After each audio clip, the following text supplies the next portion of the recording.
Star Wars Skeleton Crew Episode 3. And I gotta say, this was another enjoyable ride down memory lane as it made you truly feel like you were a child stuck in a world where you're constantly being fed either only the truth or only a bunch of lies. In this episode, only a bunch of lies and a big traitor in our midst.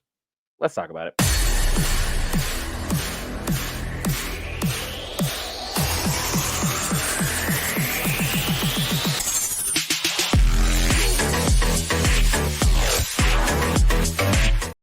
All right, guys, we're here back with you. Variants cover all things Marvel, DC, Lord of the Rings, anime, gaming, Star Wars, and more. This time, Skeleton Crew Episode 3. And I gotta say, as I said earlier, it's a good episode. Again, it's mostly intended for children, so those coming in with a critical eye tend to not really enjoy this series nearly as much as they potentially could. Embrace the inner child within you. It's free, it won't hurt, and hey, remember the days before you had to pay bills? Fantastic times, right?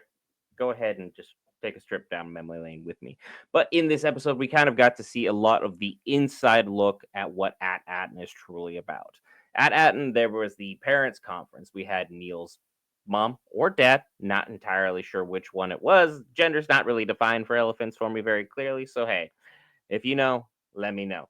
Then we had Wim's dad, who's basically able to get the group together, was ultimately able to call the security process. We had Fern's mom, who was still available. Looks like her dad was just not in the picture, period. And then we had the big drama that everyone thought was going to be the propaganda of propagandas.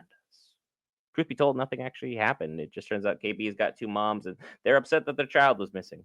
I feel like it's a pretty rational response from anybody in any situation when any family member is potentially missing. But hey, that could be just me. Ultimately, they get the big information that the head of the council won't lend a finger. They have decided that the kids have gotten outside the barrier and it's just too much trouble to go out and do something about that. They're just kind of leaving things to be up in the air and that it can be fixed upon at a potentially later date. If my child is out there and you're not going to go looking, that is a huge problem in of itself that we will be addressing and we will be addressing now. Wim's father, on the other hand, seems to have been kind of in a semi comatose state as everything was going on. I don't know if he blames himself for what's happened or he just blames the fact that he may have been so hard on Wim, knowing his naturally curious nature, would have led down this rabbit hole. But ultimately, no one could have honestly expected that your child would end up in an alien spaceship that ultimately takes you out to outer space where you meet a robot and then you hang out with a pirate captain by the name of Silva. Yep, that's the big spoiler and that's the big betrayal. We have our main man turn out to be none other than Silvo, the captain who was shanghaied at the beginning of episode 1. Jude Law is our pirate captain, and honestly, he's not very good as a pirate captain. He's definitely someone who is very incompetent at his job as pirate captain. You kind of understand why he was mutinied against and why people have been turning against him left, right, and center.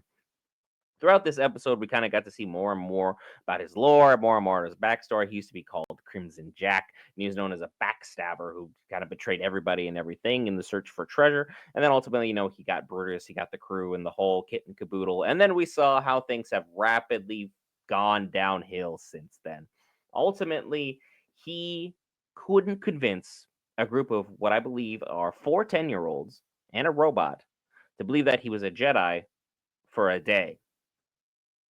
That's crazy because in any and all circumstances, the fact that most people kind of grew up believing in certain things as kids that when you look back as an adult, you're like, oh, wow, that's absolutely crazy. I can't believe anyone would ever believe that. But hey, lo and behold, that was you just a few years ago.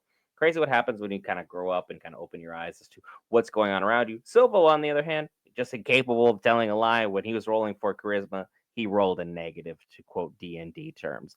He was not built up for this process. His ability of persuasion was non existent. And he was ousted by the kids rather quickly because KB doesn't trust him. On top of that, we had SM33 or SME ultimately go out there and be like, look, I don't trust you either. And was straight up poking him in his chest as firmly as he possibly could, kind of having a little bit of a standoff in a matter of speaking, just kind of try to put each other in their place, trying to figure out what ultimately was really going on between the two of them. Smee never trusted him, and the fact that ultimately Silvo was kind of being a jerk because Smee was a robot probably didn't help in the situation, because usually if you err on the side of being just a genuinely, like, even okay or moderately decent human being morally, most people will kind of give you some kind of credence, give you a little bit of leeway on certain things because they'll want to believe you're a good person, because everyone wants to believe in the goodness of other human beings.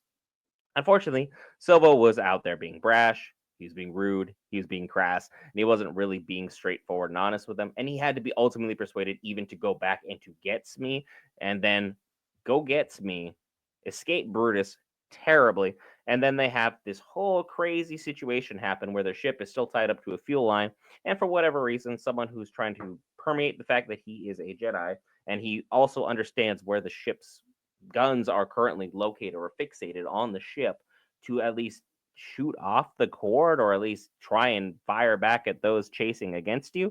No, he decides the best move possible is to keep shaking the ship side to side, try and break off the cord, and then jump into hyperspace while the cord's attached. Luckily, the cord snaps back, but then snaps all the way back, hits 5, 6, 7, 8. Who knows how many people in the background just got eviscerated by that, fuel line that just got shot back at the speed of hyperspace. So that's absolutely insane to see, and definitely something that will be absolutely crazy to kind of have to justify moving forward, that our heroes are now kind of going out and handling business in kind of a roguish manner.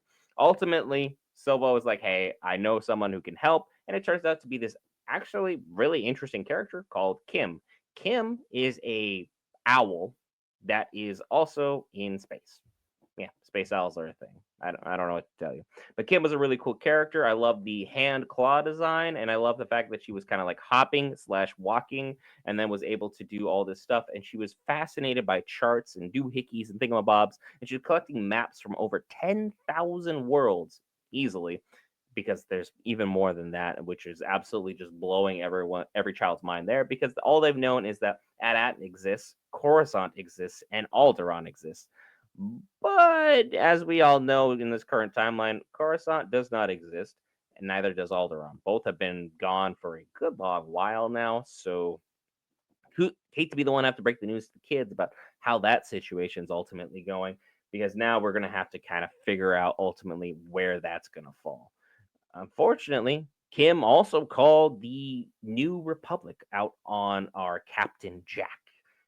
Captain Jack Silvo, Crimson Jack, if you will, and have them, come and get them. I think that's probably a callback that they're trying to do for Captain Jack Sparrow, and that ultimately now they were trying to go ahead and get him captured because he betrayed Kim at a previous job or previous rendezvous. They had an encounter together, and things didn't turn out so good. Ultimately, they were able to get the coordinates to AT-AT, but then Captain Jack figures out what's going on, sees the betrayal, goes ahead, grabs the chip that has the coordinates, breaks free from everybody, and they make a daring escape, only to barely make it out of their hyperspace because the New Republic refused to take any kind of dangerous shots because there were children on board and their safety was absolutely paramount, which, hey, I get. They were all trying to use ultimately blasts that would paralyze or stun the ship, basically EMS, if you will, for the ship to just try and knock it out, but ultimately unsuccessful, and everyone goes off into hyperspace, none the wiser. But Silvo is definitely in the hot seat with these kids as we're moving forward throughout the series.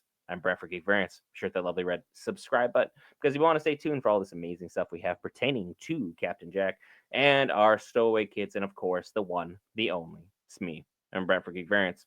I'll see you in the next one.